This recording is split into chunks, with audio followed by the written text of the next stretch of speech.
नमस्कार दोस्तों, logical Hindu YouTube channel पर आपका स्वागत है।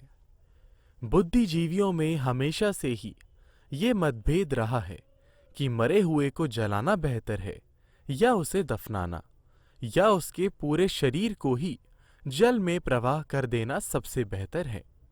हर धर्म योगी अपने कर्म कांडों को बेहतर बताता है, पर हम इस वीडियो में ऐसे वैज्ञानिक तर्क लेकर आए हैं जो साफ कर देंगे कि क्यों एल्बर्ट आइंस्टाइन ने अपनी आखिरी इच्छा में अपने शरीर को ना दफनाकर अपने शरीर को जला देने की इच्छा जताई थी। विज्ञान अब ये साबित कर चुका है कि मानव शरीर 5 एलिमेंट्स या कहें पंच धातुओं का बना है। वो है धरती, अग्नि, जल, वायु और आकाश। जब किसी के शरीर को हिंदू कर्मकांडों द्वारा जला दिया जाता है तो शरीर वापस 5 धातुओं में विलीन हो जाता है। शरीर के 5 धातुओं में विलीन होने के बाद ही आत्मा परमात्मा के समक्ष पहुंचने की यात्रा शुरू कर पाती है। दूसरी तरफ अगर शरीर को जलाने के बजाय दफना दिया जाता है तो पंच तत्वों में लीन होने की प्रक्रिया काफी धीमे होती है। पहले लाश सड़ती है, फिर डिकम्पोज होती है।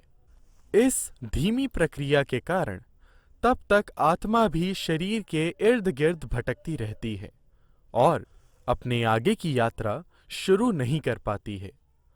इसी कारण कई बार आत्मा शरीर का मोह नहीं छोड़ पाती। फिर या तो वो उस सड़े गले शरीर में अपना घर बना लेती है या फिर किसी मासूम के शरीर में घुसकर उसे तंग करती है। यही कारण है कि हिंदू धर्म में आत्म और प्रेत का तो जिक्र है, पर चुड़ैल, पीछल पैरी, डायन, जिन, खबीस, इरफित जैसी पराशक्तियों का जिक्र नहीं है, क्योंकि ऐसी दुष्ट पराशक्तियां तभी बन सकती हैं जब इन्हें ठीक से ना दफनाया गया हो या फिर इनका शरीर पंच तत्वों में ठीक से विलीन ना हुआ हो। जैसे कि कुछ धर्मों के अनुसार अगर कोई स्त्री बच्चा पैदा करते हुए मर जाए तो उसे उल्टा गाड़ा जाना चाहिए, नहीं तो वो चुड़ैल बन जाती है। हालांकि हिंदू धर्म में इन सब नापाक शक्तियों की कोई जगह नहीं है, क्योंकि शरीर को सही रीति रिवाजों से जला देने पर ऐसी नापाक पराशक्तियां पैदा ही नहीं होती।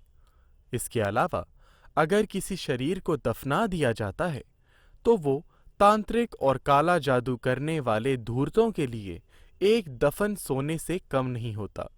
वो उस शरीर का उपयोग अपनी तांत्रिक सिद्धियों को प्राप्त करने के लिए करते हैं और कई बार मृतक की आत्मा को भी अपना दास बना लेते हैं, क्योंकि जैसा कि हमने पहले बताया था कि दफन शरीर की आत्मा को जल्दी से मुक्ति नहीं मिलती।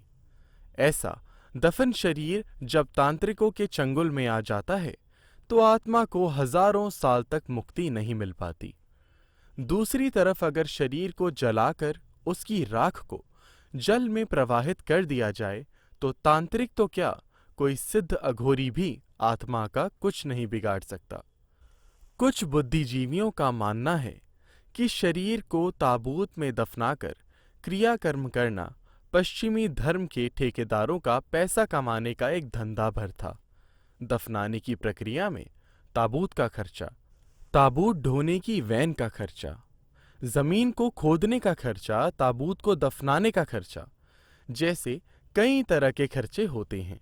यानी ठीक ठाक सा दफनाने की प्रक्रिया में भी लगभग 1 से 2 लाख का खर्चा आता है।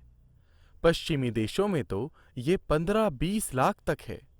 दूसरी तरफ हिंदू धर्म में अंतिम संस्कार का सारा काम करीबी रिश्तेदार ही करते हैं।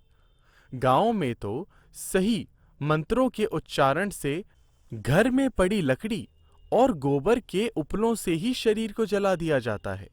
राख को भी गंगा में इसीलिए प्रवाह कर दिया जाता है कि मृत के शरीर के किसी भी अंग या उसकी भस्म को कोई काले जादू या टोने टोटके के लिए इस्तेमाल ना कर सके। हिंदू धर्म संस्कार से शरीर को जलाना ही सबसे सही तरीका है। इसी से ही आत्मा को शांति मिलती है। इसीलिए सिख धर्म, जैन धर्म, बौद्ध धर्म में भी मरने के बाद शरीर को जलाने का धर्म है।